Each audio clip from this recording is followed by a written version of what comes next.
Week 17.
Here's the basic thought process for us switching from partially using floating bags as basically the second stage of the oyster growth cycle and moving completely into bottom cages.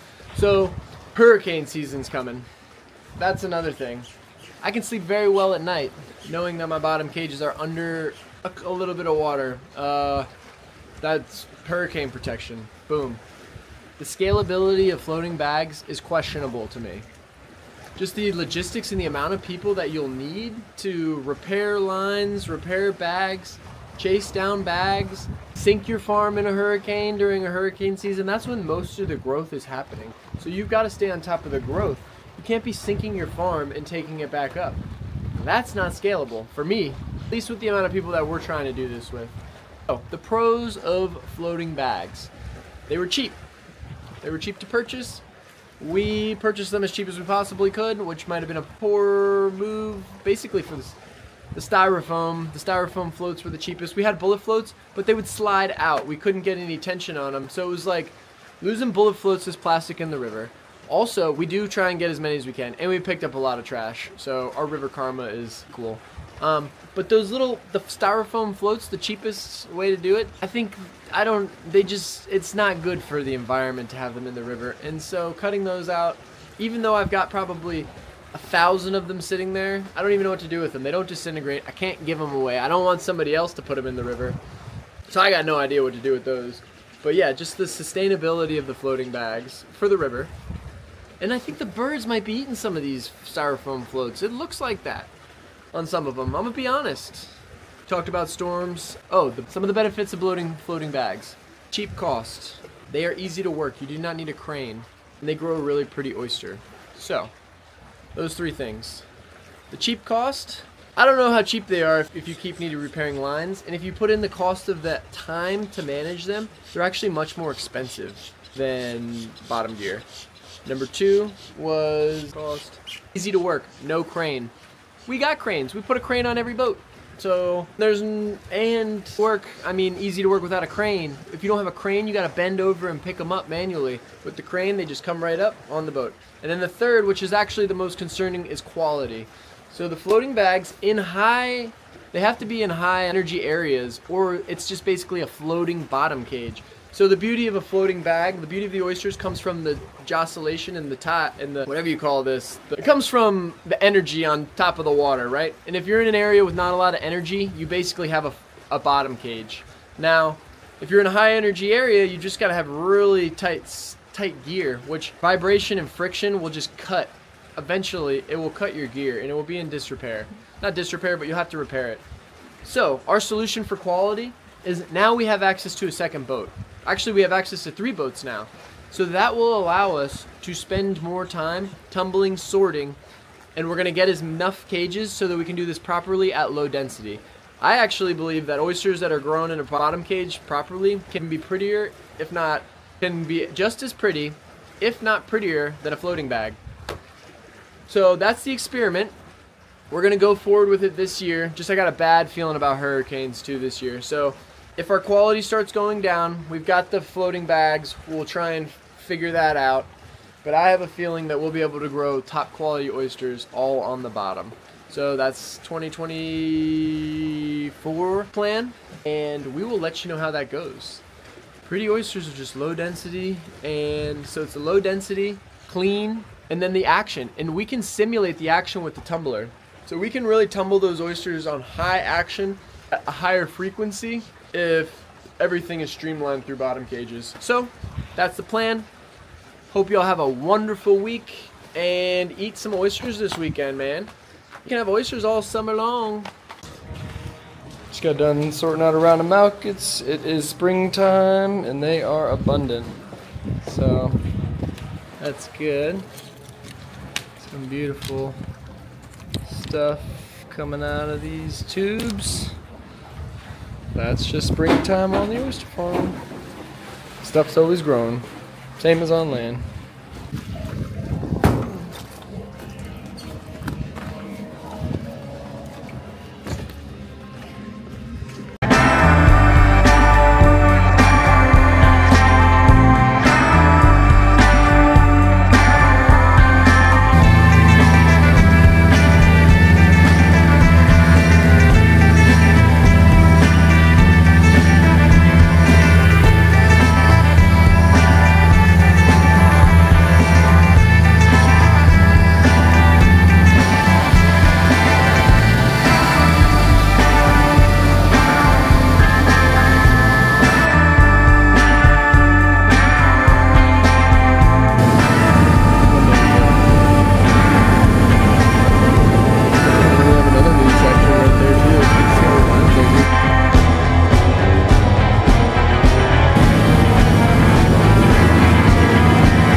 Check on these little 2mm babies for the first time. That's good. Let's see how much fouling they got in pretty much exactly a week. It's Thursday today. So one part about these small babies is you gotta check on them constantly. That's why they're so much less expensive. But we shall see. So basically what we'll do is we're gonna take them and we're gonna scrub them with a brush just to get that mud off of there.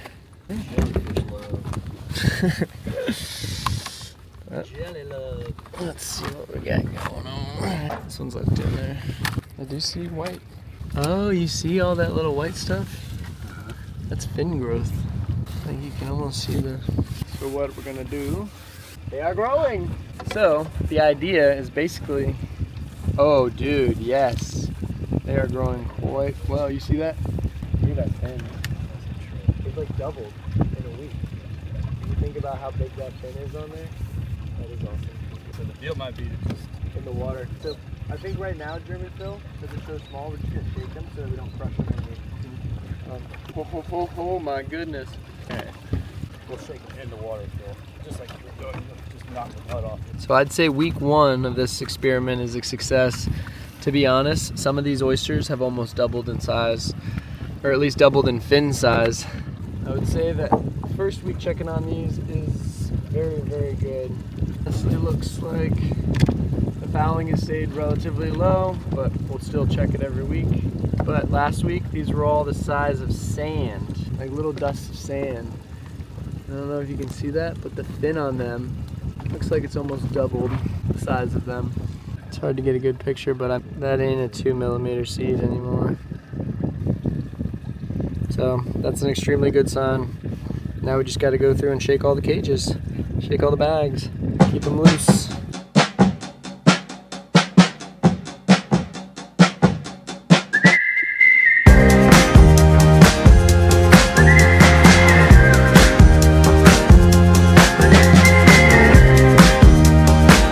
So basically what we're doing is we're picking up the cages, shaking them. We're actually not even scrubbing them because they're so still tiny, so we're just kind of giving them a little shake. And then we're putting them right back overboard. Everything looks a-okay.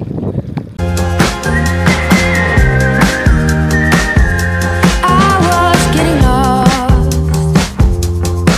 in the quicksand. here just checking on some stuff that we have in 4 mil bags. It went in as about 6mm seed, and it is doing quite well. You can see that little, oh my god, that's a 6 right there, little guy. You can see how big some of these have gotten. So, damn, I wonder, it's not quite ready for tumbling just because the bag density isn't super bad. But we'll probably give this another 2 weeks and then this will definitely need to be tumbled. I think we've got a couple 100,000 on this line, so perfect. And as you can see, we've got very limited floating bags left. Most of that is Native Oyster Company, and then we've got just a few of ours. So we will be on 100% on bottoms very, very soon. In the quicksand, pink house in the into my head. On and on until I bled. Superstitious, kind of vicious. Knock on wood, I was getting lost. And so we got some more seed. This time you can buy seed different sizes. This should be bigger stuff. Ooh, yeah. Big scuttle sacks. My god, we might need some more bags. You want to go grab the God, this is No way, man. Yeah, this is only 145,000 oysters compared to that 500 that came in that little bag. I prefer the 500. I do too. I don't know though, but perfect. There's 10,000 in here. Oh. How much are these? So there are a few different ways you can buy seed. You can buy them extremely small, and 500,000 fits in a little bag like that, as y'all saw last week. Or you can buy them like this. And that's just 40,000. And that's only 40,000 oysters. My God. So Bill says he prefers them. My God. You want to stack them on there? Or? Yeah, you can throw another one. Yeah, you can throw another one on there. So you can get seed all types of way. 1,000. My God.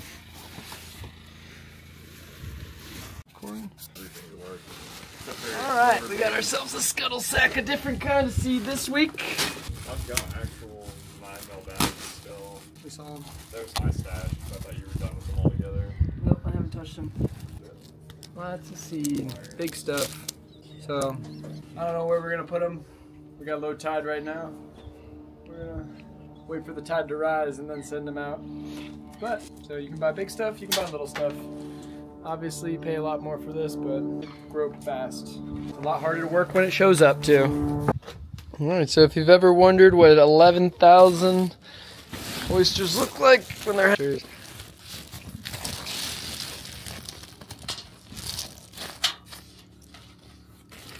Gorgeous. Pink house in the